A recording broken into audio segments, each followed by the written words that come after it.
Comme nous l'avions fait en 2013, nous sommes une nouvelle fois contraints de cesser le travail aujourd'hui pour exprimer nos inquiétudes et notre ras-le-bol et pour dire stop aux pressions et faire respecter notre dignité au travail. Nos inquiétudes et notre colère, nous les avons exprimées lors de l'Assemblée générale du personnel le 3 mars 2015 et ensemble, nous avons décidé qu'il était temps de mettre un coup d'arrêt à l'escalade et d'appeler à ce mouvement de grève. Parce que nous refusons la diminution de notre pouvoir d'achat qui rend notre quotidien de plus en plus compliqué, le blocage du point d'indice depuis 5 ans, l'augmentation des cotisations sociales, la situation économique qui se dégrade avec une aggravation du chômage qui touche nos enfants, voire nos conjoints. Et comme si cela n'était pas assez difficile à vivre, monsieur le maire de Montluçon, président de l'agglo de Montluçon, a décidé que le personnel serait la variable d'ajustement pour répondre aux baisses de dotation de l'État. Il déclare, sans sourciller, que, je cite, « Le blocage du point d'indice est une bonne nouvelle qui permet de réduire le budget du personnel. » Ces propos ont d'ailleurs été repris dans la presse, vous pouvez facilement le vérifier.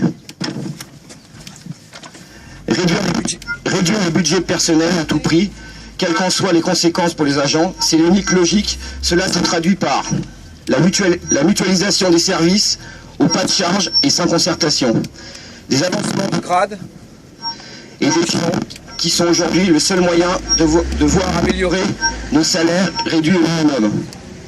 La politique du personnel dans nos collectivités est régie par un système à 2 vitesses, avec des fonctionnaires sous statut qui voient leur salaire stagner et des agents contractuels pour lesquels tout est possible, soit la précarité à outrance et les fins de contrat pour des collègues qui travaillaient dans nos services depuis de longues années, soit les largesses pour ceux qui sont les mieux considérés. Cette politique a aussi des conséquences pour les usagers, puisqu'on réduit le service public, la fermeture des points d'accueil des quartiers, le regroupement et la fermeture d'écoles et de foyers de personnes âgées. En parallèle, on voit dans la dernière période un retour en force et une accentuation des méthodes autoritaires dans la gestion du personnel, entraînant des conditions de travail délétères et le non-respect des agents. Ce sont ces méthodes que nous avions déjà dénoncées en début d'année 2013, auxquelles nous sommes aujourd'hui de nouveau confrontés. Rien n'a changé, les acteurs sont les mêmes.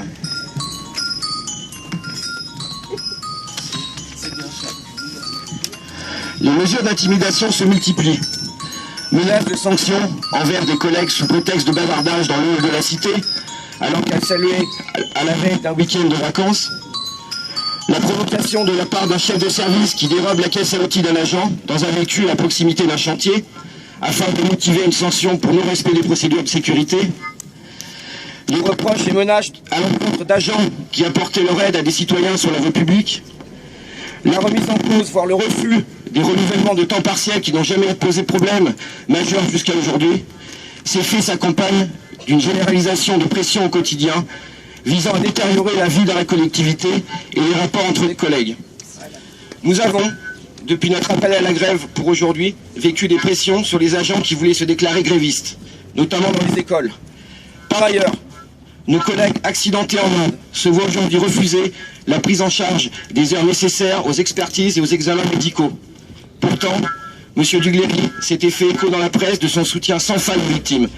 Aujourd'hui, nous disons stop, ça suffit. Nous sommes des adultes, responsables, et nous refusons d'être sermonnés comme des enfants dans une cour d'école.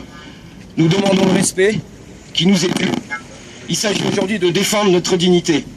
Il nous faut agir et à discuter avec nos collègues qui ne sont pas là aujourd'hui, soit parce qu'ils ne sont pas perçus l'urgence, soit parce qu'ils ont tout simplement peur.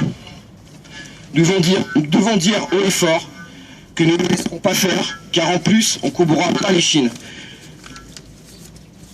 Plus que jamais, il nous faut être solidaires et ne pas prêter main forte aux tentatives de division du personnel. Nous attendons du maire et du président qui mettent un coup d'arrêt à ces pratiques autoritaires dignes d'un autre temps, qui ne correspondent ni aux aspirations des agents, ni à la conception du service public et des rapports humains au travail. Nous lui avons demandé un rendez-vous en urgence, dès le 3 mars au soir. C'était un souhait des collègues lors de l'Assemblée générale. Le moins que l'on puisse dire, c'est que nous n'avons pas la même définition de l'urgence, puisque nous aurons rendez-vous que le 14 avril, soit un mois et demi après notre demande. D'ici là, ne baisserons pas la garde. Nous vous invitons à rester mobilisés et à nous faire connaître toute pression ou intimidation dont vous aurez connaissance, mais aussi individuellement à refuser le mépris. Nous vous informerons du contenu de l'entretien avec le maire, et s'il nous faut, nous serons amenés à nous mobiliser ensemble pour faire respecter nos droits, notre dignité et obtenir des relations de travail normales et surtout sereines. Je vous remercie.